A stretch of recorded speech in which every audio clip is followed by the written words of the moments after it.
The following program is brought to you by PodcastOne Sportsnet.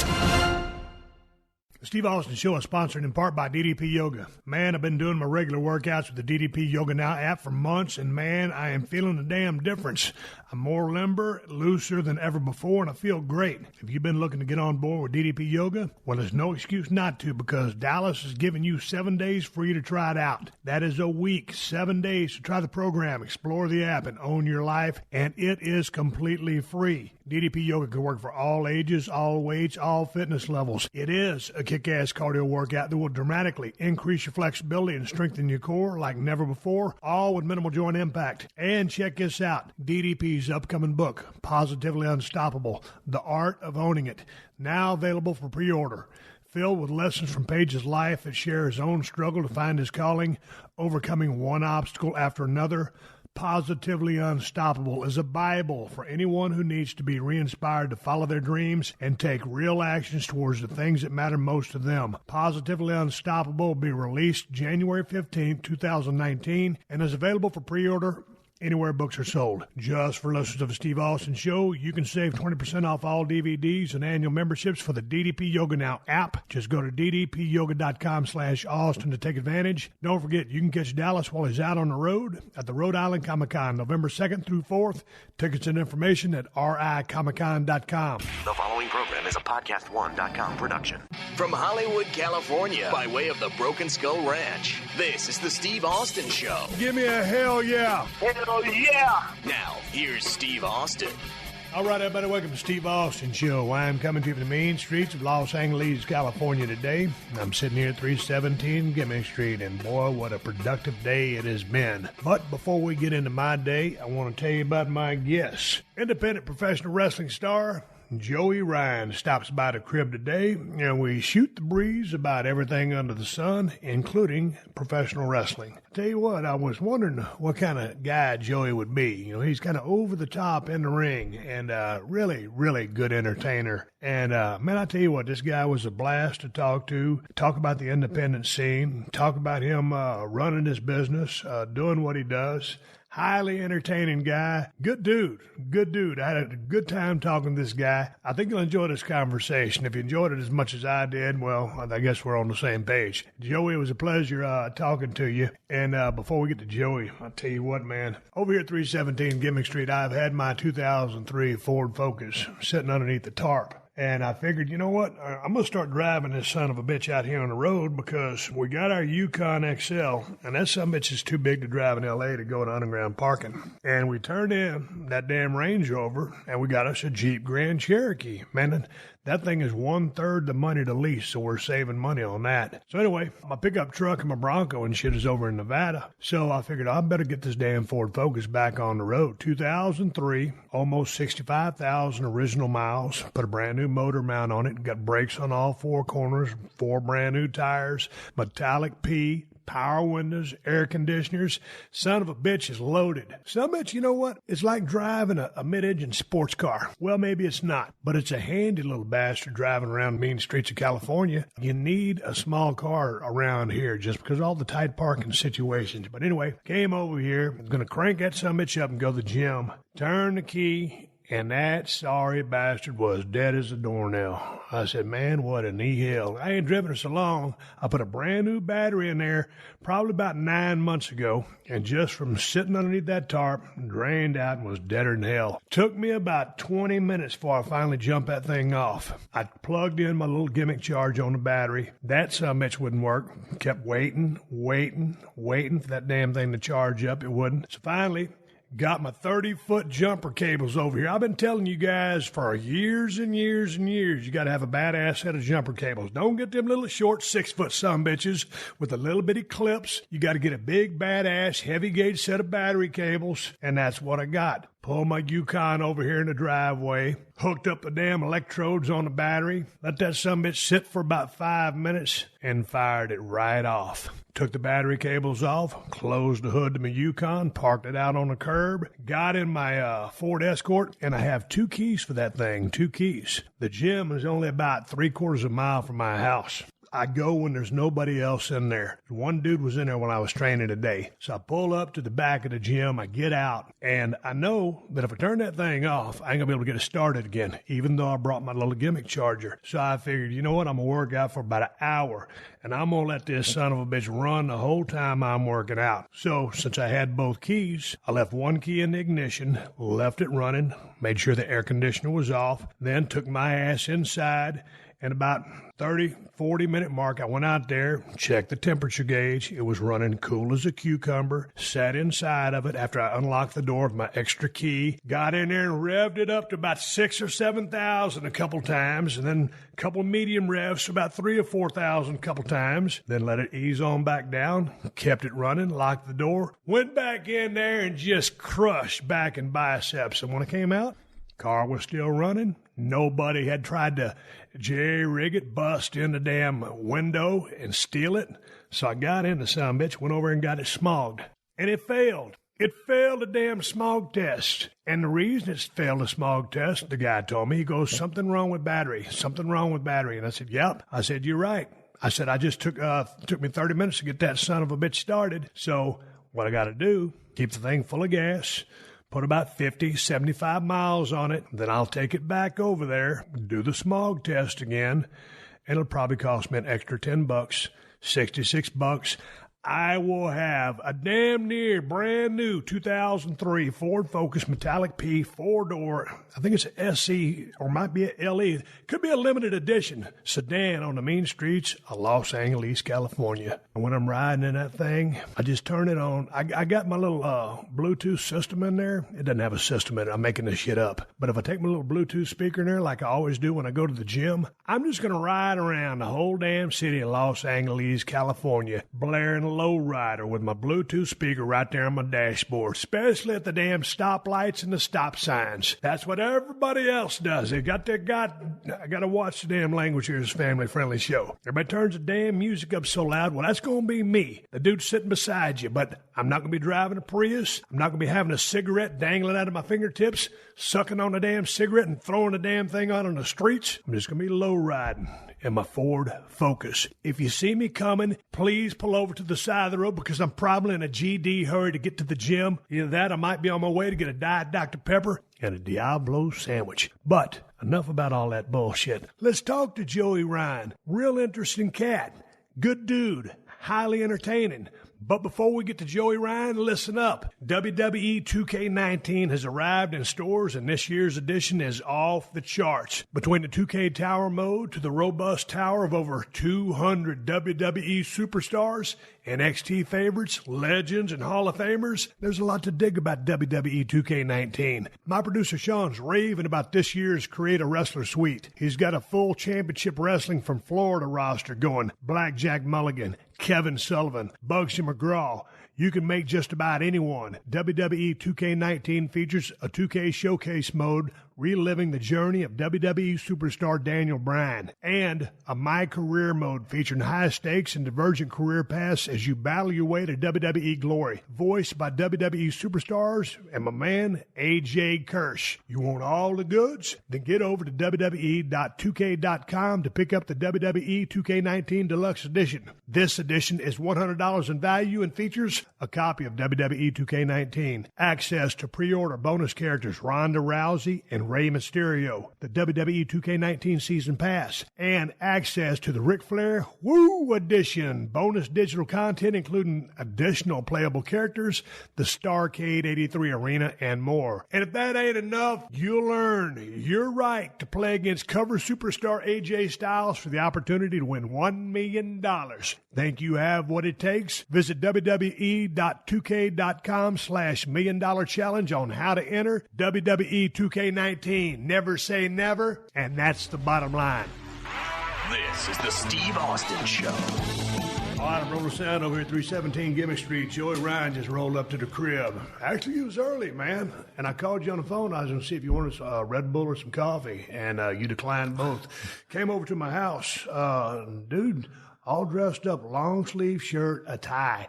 No one has ever shown up for the Steve Austin Show wearing a tie, so I want you to be the distinguished guest, Joey, the first ever. Now, this is an award-winning podcast and ain't never won shit, and it's family-friendly, so let's stay off the F-bombs. You've been pretty well-spoken in our conversation before we rolled. How are you today? I'm doing well, It's a nice day. The weather's very nice outside. It was a nice drive over. Wasn't too much traffic, which is rare for LA. But yeah, I'm glad to be here. Explain the tie to me, man. Are you a fashion mogul? Are you a person who always likes to dress up and present yourself well? Because as you can see, well, you don't know this, but I have 10 pairs of shorts just like this and 10 shirts just like this. The same shit I wear every single day. It's always clean, but I just don't see any reason to get dressed up over here in the main streets of Los Angeles. A couple of reasons. One, out of respect for you. You're right in my wheelhouse of Attitude Era, being a mark, kind of celebrity status for me, being, 38 now. But also, people see what I do in the ring and they think I'm kind of a goof. And so, I try to show that I'm very serious about my career in wrestling. And, even though what I do is a bit goofy, I still take my job seriously, and this is promotion for my job. So, this is serious for me, I understand that, but let's get back into that goofy stuff here a little bit. Sure. It's highly entertaining. Sure. And what we're talking about in business of pro wrestling, what do you consider yourself, a professional wrestler or a sports entertainer? The line is blurred, I think, right now for that, for sure. Because even, the people who do the technical wrestling or the old school style, or that's still kind of a gimmick, so everything is, I think it's kind of, the whole thing has become a show. And I think a lot of the fans now are like, they obviously know what we're doing as a show. So they respect each performer for how they're presenting themselves. But, I do a shtick for sure. So I guess I would lean more on the sports entertainer side. But if someone saw you walking to the airport all dappered out with your tie and your long sleeve shirt, would you, and said, "Hey man, what do you do?" Would you tell them you're in the entertainment business, a pro wrestler, or a sports entertainer? How would you answer the question? It depends on if I want to get in the conversation or not. Because the minute you say pro wrestling or pro wrestler, it comes all the questions. So if I'm in a talkative mood, or if the person seems, interested, I would say, okay, I work in professional wrestling. Other than that, entertainer, the first time I went overseas with a work visa, I was an entertainer. So that's been my answer. You come over on the work visa, what's your occupation? Entertainer. So since then, anyone who asks me what I do, I'm an entertainer. Damn, dude, you've been in the business since 2000, correct? Yes. 18 years of this shit. 18 years. Have you picked it up yet? It took a while. It's always a work in progress still too, but, I figured out what works for me and what I'm good at. And, I'm able to market it, which is nice that I found my niche. And I've, these last few years, I've really been able to, not only have a career out of it, but make relatively good money, doing it. So I think I'm doing all right. I think I might be doing, I guess I don't really want to brag, but I think I'm doing better than a lot of guys on the independents are doing. Hey man, before you came over, I was over getting my next meal. I just got back on my fitness program, trying to get back in shape. Yeah. So I was eating meal number 2, and while I was getting in WrestleMania shape. No, only if it's going to be you and me, Joey. Yeah. Austin. You're gonna have to politic for that Ryan. one. You're gonna have to politic hard for that one. At 35, dude. If I make the call, it'll happen. Anyway, I'm not going to tease the match because Vince always gets hotter than hell at me if I tease a match. While I was over doing eating my second meal, I was watching the 20 most impactful moves, or whatever, 20 moves of Joey Ryan. Yeah. And going back to your training days, I see you worked with my guys been on my podcast a few times: Brian Hendrick, Tom Howard, Daniel Bryan, Bobby Bradley. Yeah. So who was instrumental in training you, and influenced you the most? So I started at EWF, which is out here in San Bernardino, California. Jesse Hernandez's school. Bobby Bradley was a trainer there. Frankie Kazarian was a trainer there. Rocky Romero was a trainer there. And that's when I kind of learned, how to bump, how to do some moves. So after I was there for about a year, I was like, okay, like I want to learn as much as possible. So I want to grow. And so I started looking at other schools in the area too, which a lot of times schools are very possessive. So that was a bit of a struggle, to be able to go to 2 schools at the same time. But, I was adamant about it and I made it work.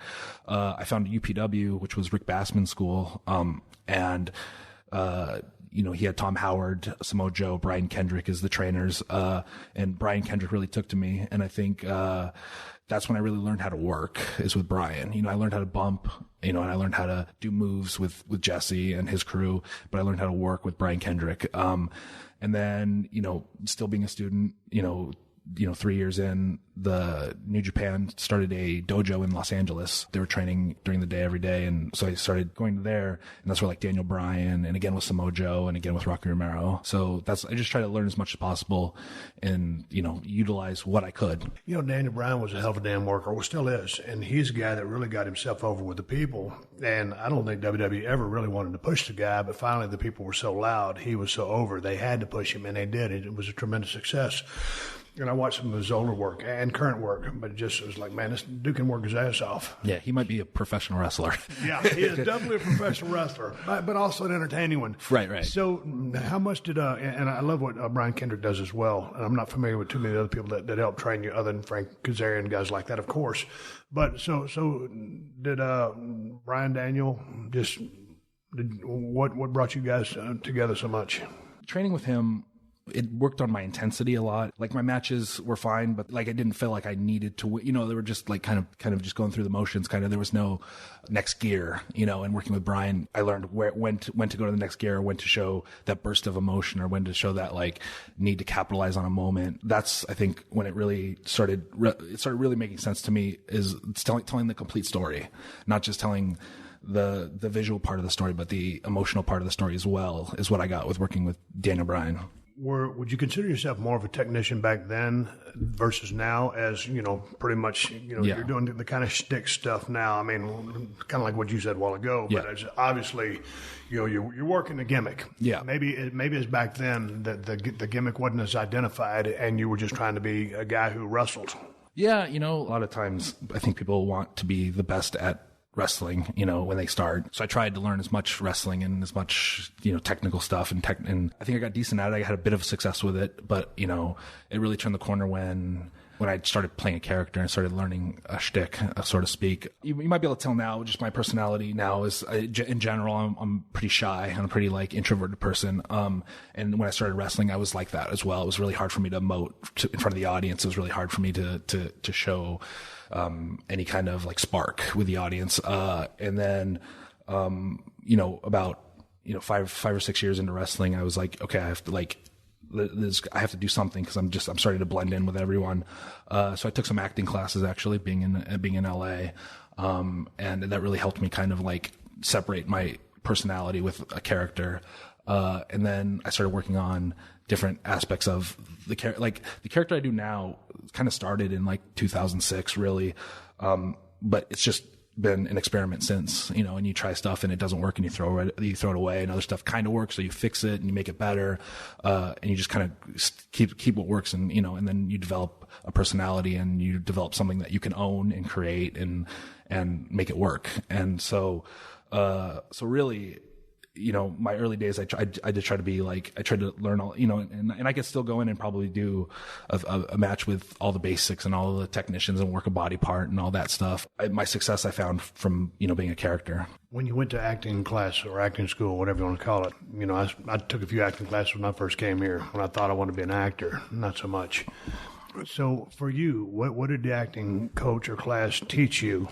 So you got to get out of your head. You feel like people are judging you, especially in front of an audience when all the eyes are on you. You feel like everything you do is a reflection of your personality and people are judging you. And that might kind of be true, but you have to get that out of your head. You have to kind of step out of it and be unafraid to show different sides, even of yourself, or different sides of your mind, what you think this character you're portraying would do. And you can't really be too worried about the reaction or what people think, because then they start to see through it. They don't believe you because they can tell you're holding back or you're worried about your performance instead of just going out there and being larger than life. So I think the acting coach I had, and he was really good. He probably is still really good. I never really kept in contact with him, but he was really good at like getting me to kind of just stop thinking about other people's reactions as much as just being the character, being larger than life.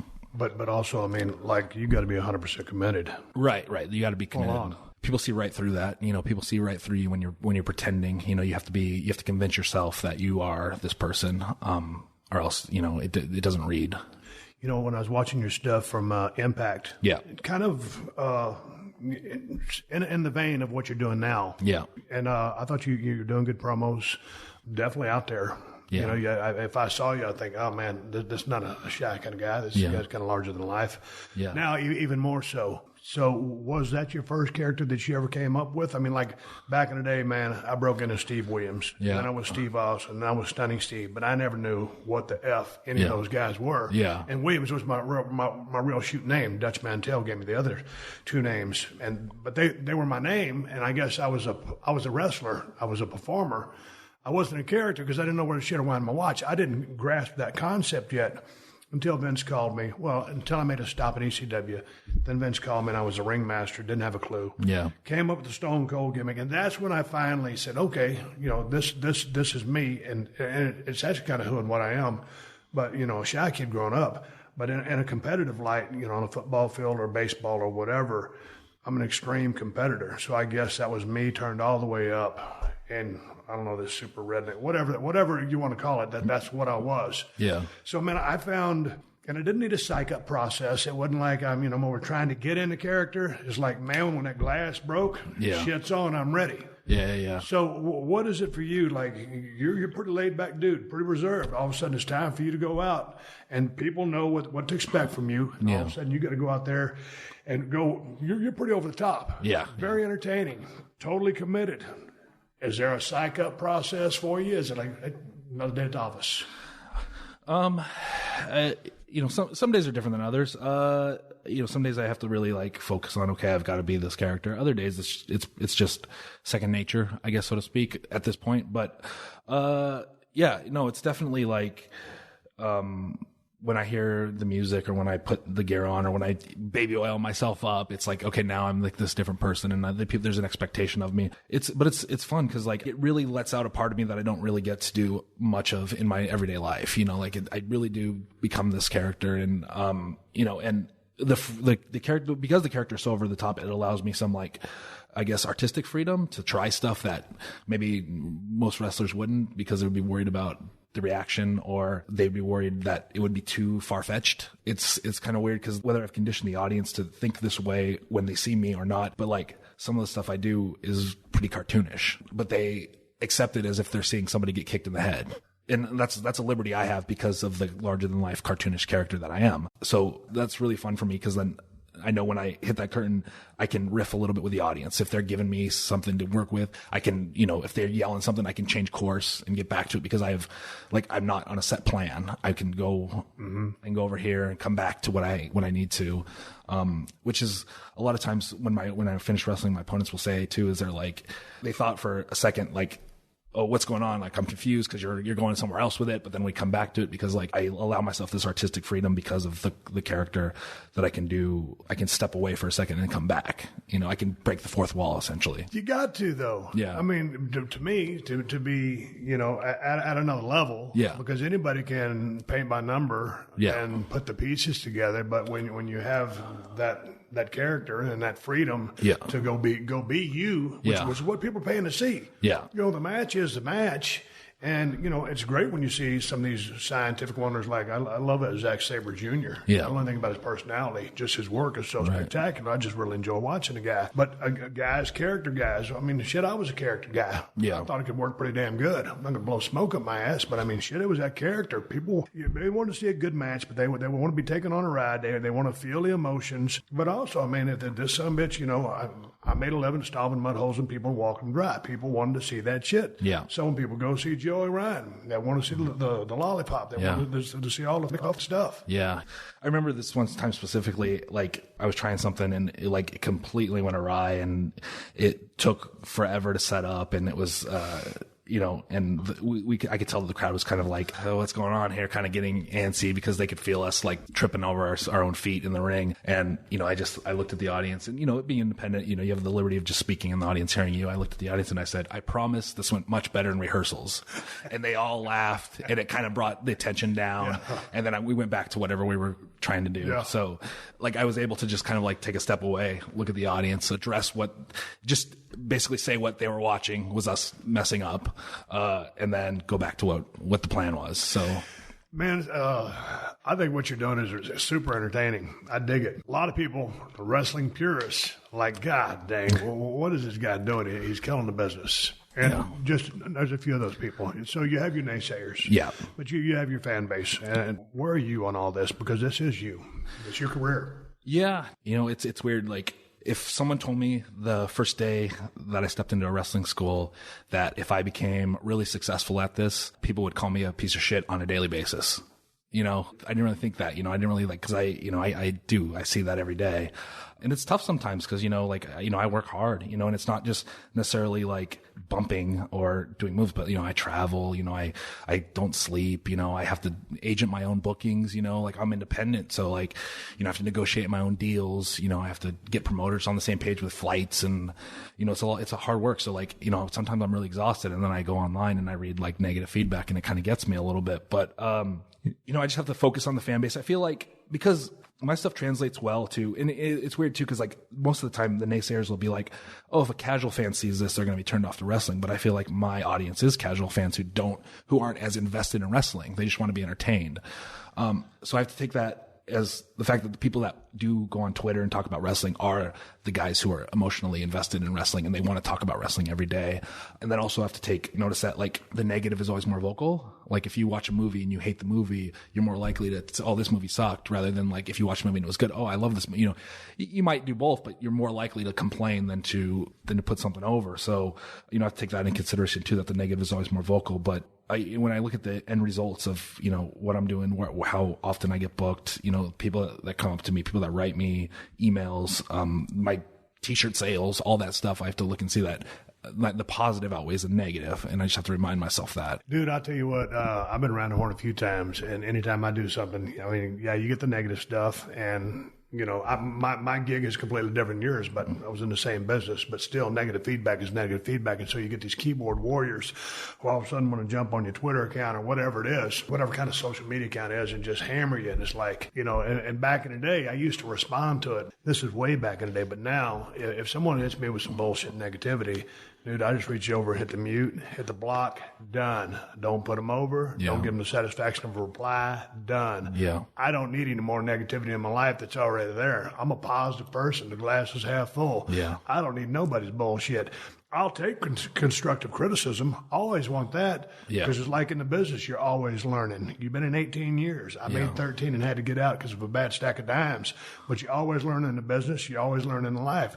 So if someone wants to throw some criticism in there, constructive, that's cool. But if someone wants to shit on me, you're done. So I got no time for that shit. Yeah, I remember I did a show and Kevin Sullivan was on the show, and he, I just met him and I, shook his hand, hello, nice to meet you. This was all before I went and wrestled, and then I went and wrestled, and then like the rest of the day, I just like the rest of the time in the locker room, I kind of avoided him because I'm used to like that, he comes off as the kind of like guy who would be like very serious about wrestling and old school, very old school mentality, and so I kind of avoided him the rest of the night, and then we were all packing up to leave. He's walking by the door and he's walking to me, so I said, oh, nice to meet you, and he just shakes my hand and just starts laughing. He says, your stuff was great. And like I had avoided him because I thought he was going to give me like the rundown that most traditionalists give me, but he just started laughing and just said, your stuff was so great. And so like that, I got to take into consideration too that even I did the penis spot with Mick Foley, and and that was probably, if I have to pinpoint one surreal moment of my career, is I go to Ireland, where the show's in Ireland. I know Mick Foley's on the show because obviously he's on the flyer because he's going to draw an audience. And I think maybe I've met him before, but we've never really talked. And the promoter comes up to me and says, hey, Mick Foley's on the show. And I was like, oh, cool. He's like, he wants to talk to you. And I was like, oh, okay. And he's kind of in his own area, and he's over there. Okay. So I go, and I'm like, oh, hello. I heard you want to talk to me. And he starts pitching the idea of my own penis move to me. Like Mick Foley, Hall of Famer, millionaire Mick Foley, starts pitching my penis move to me because he's like, oh, I thought, I'd pull the sock at Mr. Socko, be turned around. When you turn around, I throw it at you, you jump and I grab your penis by accident. And like, oh, now I'm trapped. And like, he's calling to say, and afterwards he's like, does that sound okay to you? And I'm like, what do you mean, does that sound okay to me? Like, we'll do whatever you want, like, cause like, and it's really cool. And like, it's so surreal that like, I didn't have to like have the awkward conversation where like, well, I do this thing with my penis where you grab it and I flip you with it. Cause a lot of times when I do it with somebody, like the first time I pitched pitched it to Billy Gunn, it was like, well, I do this thing. And like, sometimes I just pull up the video and say like, this is what I do. Like obviously Billy's cool. So he was cool with it too, but just the sit down of somebody I don't really know, somebody who's so well established in wrestling. And I'm just like, this is kind of my thing. But like, also, people like Billy and Mick and yourself, you get how hard it is to get something over and how to maintain it being over for a long time, and to make a success out of it. So I think, guys who have been in it long and got something, maybe struggled a little bit and then got something that was over, understand the struggle that it is. So I think they're a little bit more sympathetic with my shtick being over the top and cartoonish. When I hit Vince McMahon with the bedpan, we'd done this gimmick a long time ago. He was in the hospital. Mick came in there to cheer him up, and I had some clown or he was twisting up balloons or whatever. So anyway, they were in there filming Vince McMahon complaining he was like the worst patient in the world, right? So me and Mick are in this tiny, tiny bathroom.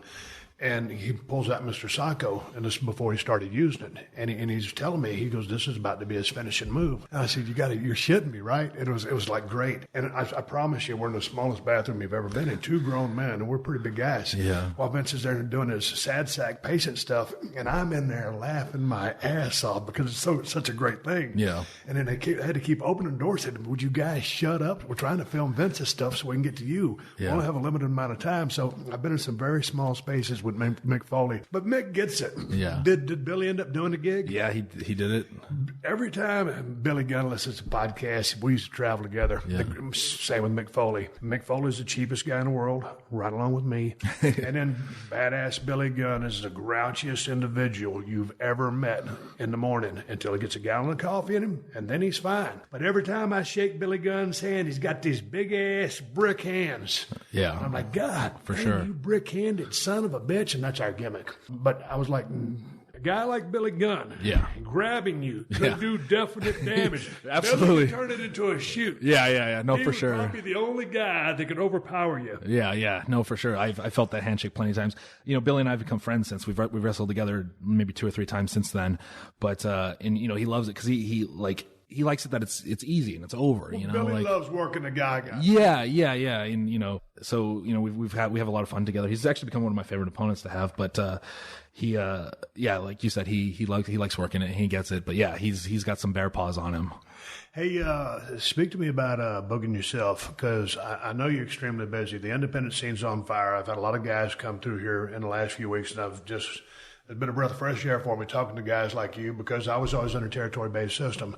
So to hear how you guys work, how you're booking yourselves the flights, PCO set right where you are, and we talked for 2 hours a couple of weeks ago, and it was just fascinating that a guy can be in the business for damn near 30 years, reinvent himself, come out as this Frankenstein-type dude, and do all these crazy videos, shocking himself with batteries, picking up all these weights with this D. Destra, whatever his name is. It's just fantastic. But God dang, he was telling me what you were just saying about talking to different promoters, making sure your flights are lined up, getting from one place to another. And how do you keep track of all that, and what's your system? And how busy do you want to be? Sometimes I overbook myself because I feel like if it's possible to make, I'll do it. Rather whether it's smart or not. I have a pretty crazy loop coming up, and because my loops aren't like WWE's loops where you fly somewhere and then your next 2 shows are driving distance and then you fly home. So on November 7th, I'm just going to, cause it's in my head now. November 7th, I'm doing a show in Austin, Texas. On November 8th, I'm doing a show in Chicago.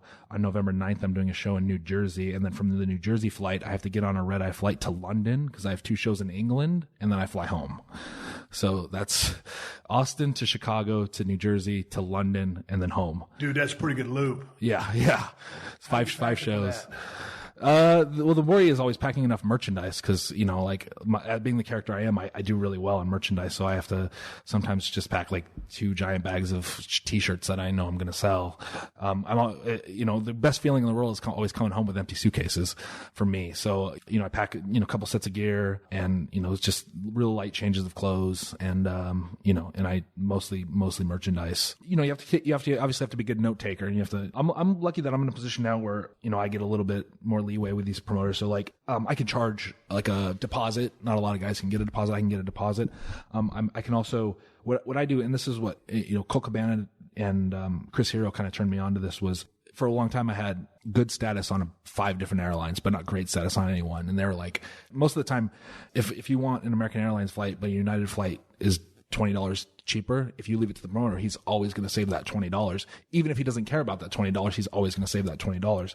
So if you request it, then it's actually easier for them. And I've actually come to the point where when I do a loop like that, where I will book out the ticket myself and get reimbursed through PayPal or whatnot. Or if it's a guy I've worked for 100 times, he'll put it in my pay with when I get to the show. So that way it's easier for me. And now, I'm like, I have incredible status on American Airlines, and I get upgraded almost every flight to first class, and that makes traveling a lot easier because it's not just the first class on the flight. It's the way the staff treats you when you have status versus when you don't have status. It's a completely different world. And I don't want to struggle at the airport because, again, it's the most mundane part of the job is to travel. Another part that I'm blessed with is the fact that my merchandise does do well. So I don't necessarily have to charge so much. Like, I have a good rate and it's a fair rate, but I could definitely because sometimes, there's Bill Barron's, sometimes people hit him up about me because I'm on his list and he'll get me way more money than I would normally charge. Like if this promoter had just hit me up, he would have saved $300 on me or something. But, because I don't need to get in a bidding war with another independent wrestler, because I can come down a little bit on my price because I will make all that up in merchandise sales because the character translates well to merch sales. So that's another reason I can stay busy is that I know that I'm going to probably make more money on doing merchandise than I will even wrestling. So that helps me get the bookings because then I'm, if I'm $200 cheaper than another guy who might have the same notoriety as me, then being the promoter, they'll always want to save the money. I was actually thinking about charging less money to wrestle before intermission too, because then my intermission merch sales are higher because I always sell more after I wrestle. So when I'm on the second half, I have to wait till the end. Sometimes people don't wait around for merchandise after, but if they're waiting at intermission, I can sell more merchandise at intermission. So now I'm considering charging less money if the promoter puts me on before intermission. Dude, I've never heard that angle before, but it does make sense. Yes, because it'll save the promoter money and I will make more money in the end anyways. Man, we used to sell, Polaroids. Well, we didn't. Kerry Von Erich used to sell Polaroids at the Sportatorium in Dallas, Texas. He used to do it all over the place, $5 a pop. Back in, of course, he was so over. The Von Erichs are just total superstars. Man, they'd make a killing just on $5 Polaroids. And, of course, man, like that. You just pop them out and just get them gone. So I remember trying to sell merchandise in USWA one time. All the baby faces had all their shit out. I wasn't over it all. I had 3 little pictures that Chris Champion took with this camera. I didn't sell shit. And finally this old lady comes up to me and buys one picture. I think it was like $5 or $8. I can't remember what I charged. I was so embarrassed. I just said, F it. I don't need the merchandise. I was making like $15, $20 a night. It sucked ass. So it's good that you guys are making all that money. Here's a question for you. Austin, Chicago, New Jersey, over to London, and then back from London over back to the mean streets of Los Angeles, and then back out for another one. You ever think about shipping your merch directly to the place if you have a connection there, or to the promoter, so you ain't got to travel with it? Some people do that, and I've heard about that before too. I've actually WrestleCon weekends when I know I'm gonna have I'll have it shipped to the hotel. I've done that before, but I've never. One time I worked in Australia, and the promoter didn't want to get me the visa for it, so he paid to have my merch shipped there and then paid me to ship my gear, like a set of my gear there, so I wouldn't have any of that traveling. So if they check my bags, I'm just I'm here on vacation, because it gets harder the more you get work. Because if I show up in Australia and I don't have proper paperwork, and they look through my visa, my passport, and I have a work visa for Japan, I have a work visa for England or UK or whatever, and then all of a sudden I'm in Australia. No, I'm just hanging out and I've got all these stamps. Then it becomes questionable. So he wanted to make sure that if they looked at my bags, I could say, look, I've got nothing. It's just clothes. So a promoter in Australia had me ship all my stuff out to him ahead of time. So what a pain in the ass, right? And Australia's a long ass ways away. Yeah. I would hate to show up and get turned away. You're talking about this show in Austin, Texas. I was born in Austin, Texas, many years ago. I now live in Los Angeles. How is the independent wrestling scene over there? Because I was talking to was a PCO, some other guys have been over in Austin, and it looked like it's a good scene. It is, and it's, Austin is a good city for independent arts as a whole. So independent movies, independent music, independent wrestling. They're very DIY territory. So I think they take to anything like that. Anything that's not mainstream, they take to. So the wrestling that I've done there, the audience is always not only respectful, but they're super hot for it. And I think the companies out there do well. And that's why I think there's 3 or 4 of them running out of there, because there's the people will come out and support. How is the independent wrestling scene community? Because it seems like kind of everybody's, they're in it together. They're in it for themselves. They're contractors. I mean, that's what you do. With WWE or WCW or USWA back in the day. I mean, it's kind of like a close-knit circle because not everybody does what we did or what you do. So all of a sudden on the independent scene, everybody's coming from all over. But so what's the camaraderie or a competitive atmosphere in a dressing room? And then a guy like, maybe got all these scientific wonders, and there's some of this European style chain wrestling, which I love. And all of a sudden you're coming in, you can work, obviously, but you're more that character, that gimmick guy. Is there animosity, or are people like look down at you, or like, is it everybody's equal? I think it helps that the independent wrestling is hot right now. So like people are making money. So like, I think obviously if there was more struggle, I think there would be more animosity, but since everyone seems to be doing well, I think it eases that a little bit. But I think today's wrestler like understands that the wrestling is a circus, right? So you need your lion tamers, you need your clowns, you need your jugglers. They can't all be the same act. So I think, the fact that I do what I do makes a technical wrestler stand out even more doing what he does, and vice versa. Agreed. So I think that helps, and that builds the camaraderie.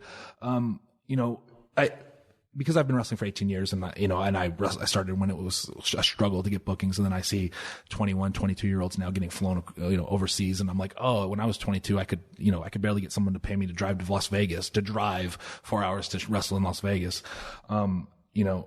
It would be easy for me to get like, oh, you didn't pay your dues, kind of. Then you'd be the grizzled veteran. Right. But you know what? I'm happy that I had the struggle because I think it makes me appreciate what I have now more.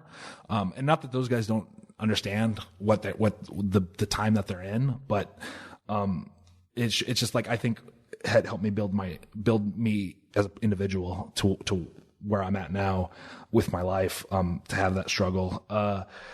So, I can't really get mad at the guys that are, because, they're just doing that. I would have done the same thing if the opportunities were there. Well, yeah, I look at it the same way, man. When I broke in, I went to Chris Adams Wrestling School, went to USWA. I mean, I paid a lot of dues, and, I was getting the shit beat out of me, heels getting heat on me, stuff like that, making $15, $20. I had to pay my dues, and all of a sudden they opened up a performance center down in Orlando, and all of a sudden, man, got guys on TV in these good spots in 2 years. It's like, well, that's the system now. More power to you. Yeah. It wasn't like that back in my day, so it wasn't like that back in your day with the indie scene. So it is what it is. You can't fault the guy for what times, what year it is. Right. Like we mentioned, I've had some success now. I've been able to buy a house in Los Angeles. We talked about that off the air. I feel like I'm getting, like, when I talk about how successful I am, I feel like I'm bragging or boasting. But I saw a tweet. Do you know Ron Funches? He's a comedian, actor. He tweeted something one time and it really stuck with me. He said, I remember what it's like to live in my car. So if you think I'm not going to brag about being rich now, you're wrong. So the same thing, I know what it's like to struggle to get bookings, to get flown around. So if you don't think I'm going to talk about how successful I've become, then you're wrong. Cause I'm living the moment. I'm living it up. But again, I feel like sometimes I'm a little bit annoying when I talk about where I'm at, in my career. No, but I mean, you realize where you're at. It's been a long, hard ride, but I mean, it's a long, hard ride maintaining what you're on right now. So I don't think it's bragging. I mean, and if you always speak in a deprecating fashion about yourself with respect to the business, then people are going to say, oh yeah, I can get this kid for this much or whatever. So yeah, you can yuck it up, man. Yeah. You only go around once. Might as well swing for the fence. That's true. Dude, how many days this year do you think you're going to work? Is there a set number? These things just, how far out do you book yourself? I know you get every now and then you get your big shows that are kind of like yearly things. Yeah. I think I did. So I kept a schedule of so in 2017, I think I counted, I did 172 shows. And that's not counting all the travel days and all the other days that you still put in work. But I think actual shows I did 172, which is, all independent. So that's not bad. I think I'm blessed to have that much work, because I think a lot of guys don't get. Dude, that's a lot of work. And yeah, like you can say 172 and think, oh man, if I only had to work 172 days a year, that'd be easy. No, man, it's like you said, there could be a travel day in front of that, a travel day during that, a travel day after that. I mean, it's sitting on the phone all day talking to promoters, negotiating deals. When I get home, like if I do, weekends full of shows and I get home Monday morning, the job doesn't stop, Monday morning until I got to make sure that I'm constantly, even social media, because that's marketing yourself. I got to make sure that I post enough to be relevant so that people want to follow me. So I'm an interesting follow, because you want to build your audience that way. Because the more followers I have when I release a new t-shirt, the more eyes are on this t-shirt, and I might sell more shirts, whether it's social media or negotiating or talking to promoters or traveling. Like, the job is really nonstop. All right, let's take a pause for the calls and give a shout out to Theraworx. If you're one of the millions of Americans who suffers from muscle cramps in your legs and feet, then listen up. Relief is finally in sight. Theraworx Relief is a non-greasy topical foam that's clinically proven to relieve muscle cramps fast, and with daily use, Theraworx Relief can even prevent muscle cramps before they start. No more muscle cramps jolting you awake at night. Man, you probably heard Dr. Drew Pinsky himself putting Theraworx over on TV. The results speak for themselves. Theraworx Relief is the real deal. Theraworx Relief is a life-changing product, and best of all, you don't even need a prescription. It only takes minutes to apply, absorbs quickly, and it really works. Check it out for yourself, or consider it as a gift for someone you know suffering from muscle cramps and soreness. Get Theraworx Relief today at select CVS, Rite-Aid, and Walgreens Pharmacies, or at TheraworxRelief.com. That's TheraWorx Relief.com. Speaking of relief, are you looking for some relief in your bank account? Then go to Geico.com, and in 15 minutes, you can be saving 15% or more on car insurance. That's right. Save hundreds of dollars on car insurance at Geico.com. Extra money in your pocket? It may just be the most rewarding thing you do today. Alexa isn't the only one with breaking news. Make sure to hang around at the end of this podcast for the latest breaking headlines on the AP News Minute. The World Series is just around the corner, and PodcastOne Sportsnet is your home for the best coverage around. Listen to expert analysis and rundowns of each game with the Rich Eisen Show, the Dan Patrick Show, Baseball and Chill, and so many more. Listen to these shows exclusively on Apple Podcasts, PodcastOne Sportsnet, or wherever you get your favorite podcasts. Like what you hear? Tell your friends and leave a rating and review. You know, most of us are brushing our teeth wrong. Can you believe it? Not for long enough, or just forgetting to change the brush on time? Well, get your act together, because QUIP is changing the game with their electric toothbrushes designed to make brushing your teeth more simple, affordable, and hell, even enjoyable. So what makes QUIP so different? QUIP features a built-in timer to help you clean for the dentist-recommended 2 minutes with guiding pulses that remind you when to switch sides. And QUIP automatically delivers brush heads on the dentist-recommended schedule every 3 months for just $5. Finally, QUIP has thousands of verified 5-star reviews and has a distinction of being one of the first electric toothbrushes accepted by the American Dental Association. QUIP starts at just $25, and for all you Steve Austin Show listeners, if you go to getquip.com/Steve Austin, all one word, right now, you'll get your first refill pack free with a QUIP electric toothbrush. Again, that's your first refill pack free at getquip.com/Steve Austin. GETQUIP.com/Steve Austin. Do it for your damn teeth. This is the Steve Austin Show. Hey, man, I got a chance to watch your entrance and All In. The pay-per-view just happened a couple of months ago. Sold out. Awesome crowd. I didn't watch the whole show. I just watched bits and pieces of it on YouTube. And that crowd was just lights out. So you go out there, you walk through the gimmicks. Then, is that Hangman? Hangman, yeah. Hangman Page? Yeah. So y'all do a little deal. So what was the deal? Did y'all have some prehistory? So Young Bucks and Cody have a YouTube show, and I guess Kenny Omega is part of that, and Hangman Page and Marty Scurll is part of that. It's called Being the Elite, and it's become very popular. Like, it's kind of weird. I think even seeing it, being my age and I'm sure your age, you don't really grasp how these YouTube shows become like television, and these YouTube stars are like TV stars to kids, younger people nowadays. Like, it's legitimately like these guys are these YouTube people are like rock stars to these kids. So they have a big following on YouTube. And so we started a little storyline where, because they would call Hangman the Hung Man, and they'd always talk about how he's hung. And then at one point, Hangman sees him watching a video, and it's me, and it's flipping people with my penis, and they start talking about my penis, and he starts getting jealous because they're not talking about his penis, they're talking about my penis. We create this like jealousy between us. It's like, it starts off subtle, and then it becomes big. And then it's weird too, because like part of me worries that because sometimes it's hard for audience to separate like what you do from one show to another. So I kind of was reluctant to do this next part of the storyline, because they had a part of the storyline was that they had Hangman find security footage where I was paying somebody to take the flip because I didn't really have that power. And I thought, oh man, this is going to cost me all my bookings because people are going to see this.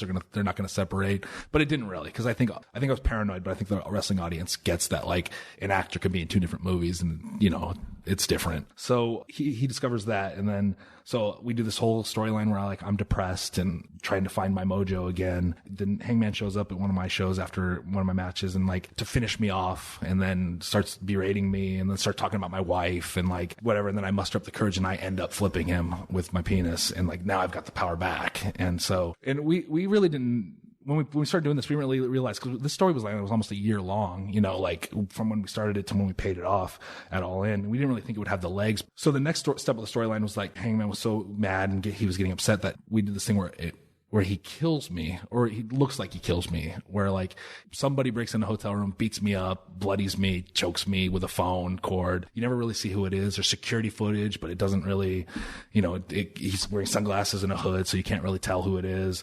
And we're just like, now they go a whole side angle of like an investigation and like a whodunit storyline. And it's just, we're just playing this out. You know, I'm nowhere to be seen. My wife films scenes for the show where she's looking for me. She can't find me. And then, so like I'm dead essentially. And then I have kind of this Undertaker resurrection, but without druids, with giant penises at All In. And like I come back and I'm back to life now. And I think because we'd done almost a year's worth of storyline around it, I think that's why it got such a great reaction, because I think the crowd was so invested. 'Cause a true story here at Guerrilla, Cody Rhodes is sitting next to Tommy Dreamer, and Tommy Dreamer's not watching YouTube shows, you know, so he doesn't know what's going on being the Elite. And like, when I come out and the crowd erupts, and like Cody told me, Tommy leaned into him and said, "Is this from your YouTube show?" And they're like, "Yeah." And he's like, he could not believe that like this many people were invested from a YouTube show in this spot we were doing. The naysayers, of course, the shock value. Oh, you're just doing it for shock value, but they don't understand that we built this for a year. Yeah, built an angle. Like, I remember I saw a Vince Russo tweet, and Vince Russo said like, "Oh, if I had done penis druids, I would be like, you know, hung out to dry, you know." But like, when did Vince Russo ever play out a storyline that was, he wouldn't have put a year's worth of investing into that storyline. He would have just one day had penis druids. So I think that was a part of the success is that we actually had a long storyline that paid off. How was that for you, walking out in front of that All In crowd and getting that pop you got? I felt like a rock star, and it was unreal. And it's funny because I tell the story because I've done a few dark matches and a few like job matches for WWE, and I did one in San Diego once, and it was I think maybe the first time Rey Mysterio was out with his like knee injury, and he was just doing like post show dark matches, kind of getting, you know, back into it, getting the feel for it again. But he was a surprise. Nobody knew. So like I came out, I think I was wrestling Mark Henry that day, but I came out during the commercial break, and during the commercial break, I'm walking out with the referee, and the ring announcer says, "Oh, stay tuned, because after the show, blah, blah, blah versus blah, blah, blah." And like, as I'm walking out, and Rey Mysterio, and it's San Diego, his hometown, and like the audience doesn't know he's going to be there. It's just I walk out and it's just an earth shattering. It's like the glass breaking for you. I don't want, you know, so it's like, oh my God, like I couldn't hear myself. It was just such like and I was like, oh, now I know how Rey Mysterio feels when he comes out. So I used to say like that was like the closest rock star moment I would probably get in an audience that big. But you know, obviously coming out then and that crowd reacting that way, I was like, I got that same feeling, but it was more genuine because it wasn't like, it was me. It was for me. Yeah. So, I got goosebumps and stuff like that. And I'm sure, you know, sometimes like, you don't really feel it. It doesn't really sink in, or it's almost like fast forward. Like you're almost like your mind's racing. Like, oh my God, like I gotta get this to this spot, to this spot, to this spot. So we do the thing. I flip him with my penis. I roll him out to the druids. The druids start carrying him up, you know, and I'm like, oh, and I get my like pop, and then I go to leave, and the crowd starts chanting "rest in penis." Yeah. And like it starts slow, "rest in penis," and then by 30 seconds later, 10,000 people are chanting "rest in penis." And I just stop in the ring, and I'm just like goosebumps, and I'm like, I might be getting teary eyed, and I'm like, oh my God, like this stupid shtick I'm doing this, like it's giving, you know, like it was like the most surreal moment I've had in my career. And, you know, and honestly, I still thank the Bucks and Cody for like planning that and giving me that opportunity to this day, because that was probably my favorite thing I've ever done. So you've probably been in front for maybe a bigger crowd at a WWE TV taping, but that was the biggest true crowd you'd worked in front of. That was... Yeah, I've done a few shows in Japan, like 8,000 like, bigger at the Ryogoku Hall, 7,000 or 8,000. My point is, man, these people were on fire. Yeah. The whole damn time. Yeah, man. I would have loved to work in front of that crowd. They were on fire. I'm sure they would have given you a spot if you wanted to come work. I might call them next year. Yeah. You always got to say something for the next one. Yeah. It was cool. How was the atmosphere backstage? Because, man, they came up with the pay-per-view. All of a sudden, I just heard about it. All of a sudden, hey, man, they sold it out in like 15 or 20 or 30 minutes, whatever it was. Yeah. Like, man, that's unbelievable. So what was the atmosphere backstage, man? Total adrenaline. Guys just like pumping each other up, just wanting everybody to go out there and just rock the house. It was like there was a bit of nerves because like it's obviously their first time they're doing this and it's a big production. And, there are guys working that have, WWE experience. So, they kind of know how to build a show, how to present a show, but still you're worried about like feeds, you're worried about times, you're worried about getting, everything going well. So I think we were all really nervous because like a lot of us surrounded the monitors when Frankie Kazarian and Scorpio Sky and the Briscoes went out for the opening match, because we were all like, okay, is this where it falls apart? And then those guys start wrestling and then we're like, are they, is it going to be super indie? Are they going to be blowing spots? Are they going to be like, is it going to completely, cause like obviously WWE shows are super agented. There's walkthroughs, there's go-throughs, there's, you have people assigned to help your match. So like everything's polished before it even goes out on stage. It's polished and there's not really all in there, it's just like, go do your thing. So we're all kind of worried. But then when the Briscoes and Frankie and Sky started clicking and like really, really tearing it up, and like, it was just like, it like settled all this. Okay, we can do this. It's going well. We're all professionals, we can all be successful doing this, because I think them hitting the home run to lead it off was for the morale and the spirit of the locker room was key to it being a successful show. Dude, they ain't nothing worse, than just having a crowd that they came to see wrestling, but, the bell rings, the matches start, and they're just kind of sitting on their hands. And sometimes they're truly waiting for the main event, and that kind of sucks for everybody else. But the point is, man, when you're out there and you're trying to work and you ain't hearing shit but crickets, it sucks. So, man, when I used to go out there, I'd always gauge a crowd. Like Nassau Coliseum was always hard up there, and Long Island, wherever it's at, they were a tough crowd. They're more like a heel crowd. And if a babyface was ever going to make a comeback, if they were out of action for an injury or whatever, you never want to come back to Nassau Coliseum and boo your ass out of the building. They treated me pretty well, but Chicago was always kind of a stronghold for me. But, dude, to me, like when I saw your entrance, a lot of those other entrances as well, and that place just lights on fire. I live and die by that, because, that tells you where you are right then at that moment. And going back to your acting training, being present. Yeah. Here's where the F I am right now. And boy, here's what they think of you. So they gave you a hell of a damn response, man. I know that felt good. No, and it definitely did. And I know exactly what you're saying, because I always make this joke, and I it's kind of a half truth where like, it doesn't really matter what I do in the ring. I have a couple spots that people know and people come up for, but like it's about the entrance and it's about the presence, and then to actually put this on Twitter, because I'm a pretty open book, so I tweet things that I maybe shouldn't or whatever. But I tweeted this not that long ago where I said I don't like doing seminars. I don't like when people bring me in for seminars, because I can sit there and I could preach, do this is the right way, this is what you want to do, and all the technical textbooks ways to do things. But then those same group of kids that paid me for the seminar will watch me later on that show, and I'll take every shortcut possible, and I'll break all the rules I established with them. But it's because when you're over, you can do whatever you want, and that's the way I kind of feel like, I have my entrance, and if the entrance is over, and it doesn't matter, as long as I'm telling a story, as long as I'm not insulting anyone's intelligence, but even that's a gray area with me, because, the character kind of plays itself well to being cartoonish. The audience will follow the story, and then I'll hit my big moves, my Welcome to the Jungle, I'll play that in the finale, and I just compared myself to Guns N' Roses, but, and then they'll go home happy, but it's like from point A to point B, and point A being my entrance, point B being my notable moves. It not a whole lot of the middle matters. And so, I get what you're saying about the audience's reaction being where you're at. Talking about the seminars, it's interesting to try to, sometimes I give people advice if they ask for it, but it's like, you can tell people, like how you did it, or, some of the things that are just kind of like, 101, your basic stuff that some people don't really have an idea about. Like two real simple key examples would be like, I believe that as a babyface, you have to have fire. And as a heel, I think you have to have a mean streak. But, you know, I tell people the way I did things, you know, looking at what you've done on the indie scene, you're very over right now. You're very in demand.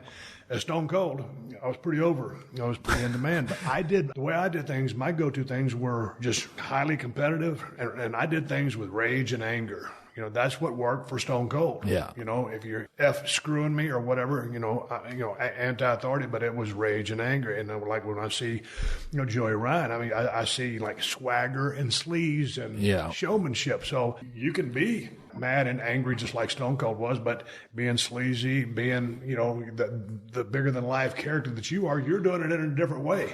That whole swagger presentation where, you know, that's not going to work for Stone Cold. That's only 2 examples. There's 100 or there's a million different examples of what elements a person can take, male or female, and get to the top. As long as you can do rudimentary to good, if not excellent work, you use just key ingredients to make you resonate with the crowd, because what you're trying to do is form a relationship with the people, love or hate. It's all about that. Yeah, no, I agree. And my character, when on paper, acts very heelish, but he's endearing to the audience. So most of the time I'm wrestling as a babyface now. Like when I come out, I have this very carefree spirit, like nonchalant, like, all right, I guess we're going to wrestle. You know, like I say, you know, stuff like I do my whole, like I give my blow pop to an audience member and I oil myself up in the ring and I, and I'm like, oh yeah, I guess we got to wrestle now, you know, like 'cause after I do my shtick and the crowd kind of laughs and I'm like, oh, sometimes I'll turn over and be like, I'm not really good at it, but I'll give it a try, you know, like just 'cause I have this carefree, like nonchalant attitude. But then once the heel, you know, like cuts me off or starts, you know, doing heel tactics, then all of a sudden I'm pissed and now here's my fire. So it's a different build to my intensity. But it works for me, you know, like I found a way for that to translate well to the audience for what I do. And you're right, though. Everyone is different and everyone and I try to, in my seminar, speaking of which, I try to explain like by character, like when I first started wrestling, and I'm sure like people feel this way when they start wrestling, is like, you know, when I started wrestling in 2000, I looked at who was on top and who was successful in wrestling. And I have to wrestle like them. I have to be that guy if I want the same success. It's only after you wrestle for a while where you realize that, you know, it's, no pun intended, in wrestling is a blank canvas and you can really paint whatever picture you want. And that's, you know, when I started, you know, developing my own personality traits in the ring and my own character, when I realized that I didn't have to, you know, in 2006, when I realized I didn't have to wrestle like John Cena to have success. So yeah, I mean, I feel like people have to find what works for them. They can't just, I'm sure there's a million guys out there that tried to be Stone Cold after you made it, you know. Well, I was trying to be Ric Flair the first 6 years of my career, or 7 years of my career. You know, that didn't work for me. Yeah. And remember, you know, some people back in those days say, oh man, this guy's going to be the next Ric Flair. Bullshit. He'll never be another Ric Flair. He's the one and only. But I was emulating him. Yeah. And it was only after, you know, getting fired and getting pissed off and, you know, doing whatever I did and then finding, you know, the Stone Cold thing and getting dropped on my head. I mean, the whole King of the Ring win. I mean, that's kind of, you know, was all the genesis of putting the pieces together. It just took me a long time to put the damn pieces together. You just got married a couple of years ago. Yeah, it's all coming up on 2 years. How's that working? It's tough. You know, marriage isn't easy, but we get along and we're supportive of each other. So we're making it work. You asked your wife to marry you inside the ring in a gender match, right? Yes. And then she said yes. Was it a shoot? Did you tell her? It was a shoot. The only people that knew were me, the promoter, the referee, and the ring announcer. What we did is, so we were wrestling each other, and, you know, it was booked again, you know, boyfriend versus girlfriend match. So we were having this match, and at one point we bumped the ref, and I'm supposed to sneak over and get a weapon out of my jacket that was in the corner, but I got the ring instead, and then the ring announcer comes and slips me the microphone. And so like I turn around and she says when she turns around, she looks at me and she says that like, she doesn't see the ring in my hand. So she sees just a microphone and she's like, she says she thinks, oh, this idiot couldn't find his weapon or lost his weapon. So he's going to hit me with this microphone instead. But instead I drop to one knee and I ask her to marry me. And she says yes. And we're celebrating. And, you know, I told the referee this prior to the match too, and the ring announcer. So he would announce it. So we're in the middle of the match, though. The match hasn't. So at this point, we've been talking about it for a while. So I feel like anything that felt elaborate, it would be a giveaway. She would know that I was going to ask, and I wanted a genuine surprise. And even after the match, if I grabbed the microphone after the match, she would be like, okay, I know where this is going. Yeah. So I felt like I had to do it during the match. But we have to finish the match because otherwise it's just there. So as I'm hugging her and kissing her or whatever, I whisper in her, I say, don't kick out. And I small package her real quick. Ref 1, 2, 3. Yeah, I want, and later on she said, like, if she had, obviously she was caught off guard. She was shocked. She said if she would have thought about it, she would be like, no, you got to let me win. But no, I just don't kick out. And I schoolboyed her I small packaged her and pinned her. But it was a fun moment because then I got on the microphone and said, like, I'm a pro first and foremost. I'm a business guy. I got the winner side of the money. But yeah, it was all genuine. It was all, she didn't have any idea. Dude, you'll be doing a job from here on out, so you had to go over that time. Yeah. I was down in South Texas. We used to have a ranch down there, and I decided I was going to ask my wife to marry her. And I had a favorite deer stand on the south end of the ranch. It's like 4 feet bigger than this table. Yeah. You can get like a few people in there. And so I'd already set the stage. I figured that the name of the deer stand was called Johnny Cash. We name all the deer stands. And I figured, man, if I'm going to ask my wife to marry me, it's got to be in a memorable place. A lot of people do all these romantic things, Hawaii, sunset, whatever. You did a wrestling ring. That's awesome. So I figured, man, that's my favorite deer stand. I said, that's where I'm going to ask my wife to marry her. Because we was in Napa Valley a few weeks earlier. I could have asked her there in romantic Napa Valley, but I said, anybody can do that. Right. So anyway, I'd already set the stage, had some candles in there, had some wine. And I said, hey, man, it was right before dark. I said, let's go on a ride. And we got in the Bronco. I climbed up to the deer stand. I lit the candles, and I give her a signal. Come on up. And she didn't know what the hell was going on. So when she gets in there, she saw this set up. And I had to jerry-rig a ring. I had to use an old ring because the jewelry store was not functioning or whatever. So I had to make a ring. It wasn't even, I had to bend it with pliers to fit on her finger. So it was custom made by me. Yeah. So anyway, she gets in there, asking to marry me, and it turns out she said yes, and I've been torturing her for 14 years. So that's pretty cool. How busy is she? Are y'all like to work some of the same shows together? Y'all totally independent? No pun intended with the bookings? Right. She doesn't, I guess it's not really her passion. So she kind of just does it locally. Like she does a couple big shows in LA. Lucha Vavoom is one of them. We do travel a bit. She's coming to Japan with me at the end of the month. We have a couple shows in Japan. In June, she came to Australia with me for a few shows. But for the most part, she just kind of stays locally, and works around LA. But yeah, no, it's nice when we get to travel together because obviously, we get to spend a week in Japan together. So that's nice. Dude, Australia is awesome. I filmed a movie down there a long time ago. I was there for about 3 months on the Gold Coast. Yeah. And that's an absolutely spectacular place. It's beautiful. The people are cool. And it's just like the United States kind of, except it's kind of prettier. The water's prettier. The sand is wider, and they just haven't screwed it all up. How long were you there for? Where? In Australia? Yeah. So I've done a few tours with World Series Wrestling over the last couple of years. When she came, we did Melbourne, Adelaide, and Sydney. So we did 3 cities. Dude, I want to go to Perth. That was one place I wanted to go to. It's all the way across damn country, but it's a place I didn't get a chance to go. I wrestled in Perth one time, and it was 2007, but I haven't been back since. But this next World Series Wrestling tour that's happening in November, they're going to Perth, so I'll go back. Cool. Tell them I said hello. Hey, before you should I tell them to book you in Perth? I forgot to ask you one question. Yeah. You're one of the original founders, I guess, of which there were 6. Yeah. Pro Wrestling Guerrilla, PWG, here in Los Angeles. Dude, I hear a lot about this organization and all the great matches, great atmosphere. What possessed you guys to start this thing up? So it was 2003. We'd all been wrestling a few years by then. And there's a lot of promoters that were coming along and having like throwing these big shows and just like surrounding themselves by yes guys and like throwing 1 or 2 shows and throwing losing all their money, getting taken advantage of and shutting down. And the 6 of us were like, why don't we just run a show? So because we all kind of we're acclimating ourselves to wrestling. We know the business. We don't need a promoter. We can just do it ourselves and we can just, use our friends and kind of make it a fun deal. So we came up with the idea for the first show, which was a success. And then after the first show, we just ran a second show and they just started self-sustaining themselves, and we never really dreamed it would get as big as it got. Well, so it's still going right now, right? Yeah. So on top of what you're doing with your traveling with just you being Joey Ryan, you're also 1/6 PWG. No, I don't really work with that organization anymore. So three of the guys don't wrestle anymore, and then I kind of stepped away because that style isn't really Joey Ryan. It doesn't translate there. So I kind of stepped away and started a second promotion in LA called Bar Wrestling. I want to talk to you about that as well because I hear a lot of guys coming through to work for you. The difference between PWG and bar wrestling is bar wrestling is more of a party atmosphere, and PWG doesn't use women wrestlers. We use a lot of women wrestlers. We use guys. We do intergender stuff. We do comedy stuff. The drinks are flowing. There's a bar, obviously, bar wrestling. So it's like a lot more relaxed atmosphere as the PWG, where it's more serious. So that's kind of why PWG and I we don't really work together anymore. So with the bar wrestling, where is that? The same bar all the time, or what does bar stand for? It's bar. Bar. Yeah. At a bar. Yeah, at a bar. So I started doing these shows in Baldwin Park, and I was doing them for about a year.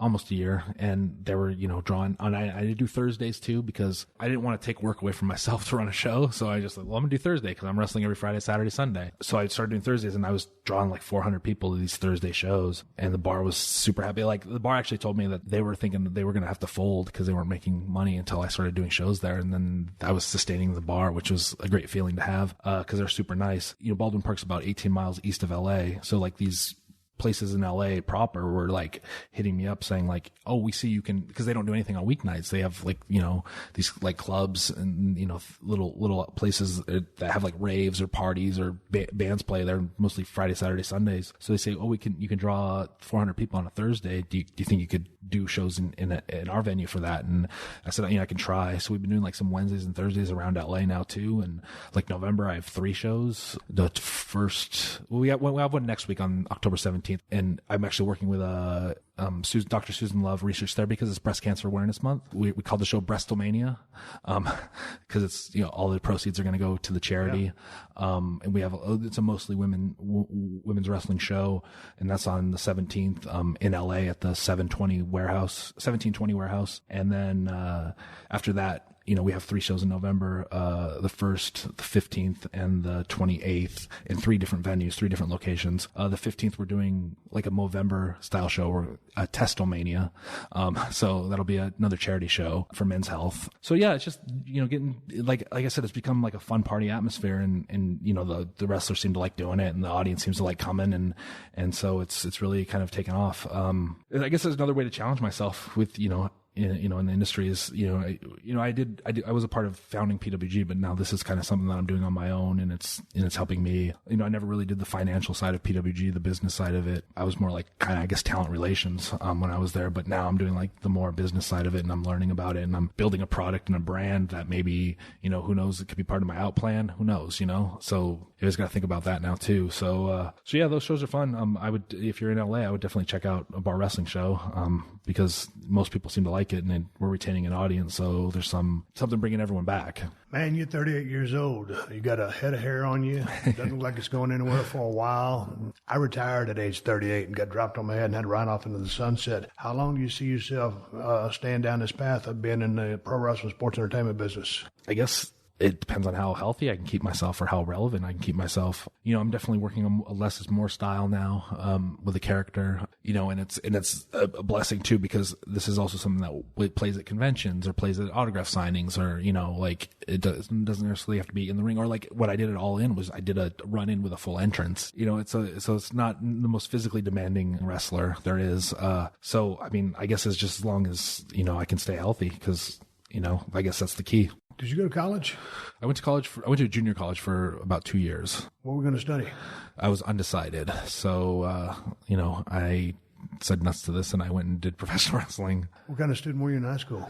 I guess average, C, B. I wasn't, no honor rolls or anything. I was very shy, so I wasn't in any clubs or any like extracurriculars. I played baseball in high school a little bit. What turned you on to wrestling? Well, I was always a fan growing up. I have 3 older brothers, so I started watching wrestling very young. And actually, one of my earliest memories is being about 6 years old and watching WrestleMania 2 with my family on pay-per-view. And Jake the Snake's snake wrapped around, I believe, George Wells' neck, and he started foaming at the mouth. And I'm 6 years old, and I'm watching this, and I'm so captivated and like scared and so many emotions that like I was hooked.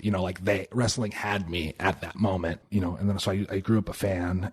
So and then obviously the Attitude Era hits, and everybody's a fan, and I meet other wrestling fans in high school that I have now in college. 19 years old, 20 years, almost 20. We go to a WWE event, well, I guess WWF at the time at the Anaheim Pond. Maybe it was Royal Rumble even. I think they didn't want that in 99. It could have been something like that. So we get a flyer for an independent show. We'd never even heard of independent wrestling. We didn't know it existed. We didn't know, anything about it. So we get a flyer that someone passed out. So we decided to check it out, and we go and we have so much fun. We love it. It's wrestling, but it's wrestling that we've never seen before. And it's so we're so it's so intimate, and so now we're hooked on independent wrestling. And then one of my friends kind of investigates the website of the place and finds the wrestling school, and he's like, hey, we did backyard wrestling too. I think almost everybody did, and that was my age in the Attitude Era. But so we all backyard wrestling together. So we're like, hey, why don't we sign up and take real classes together?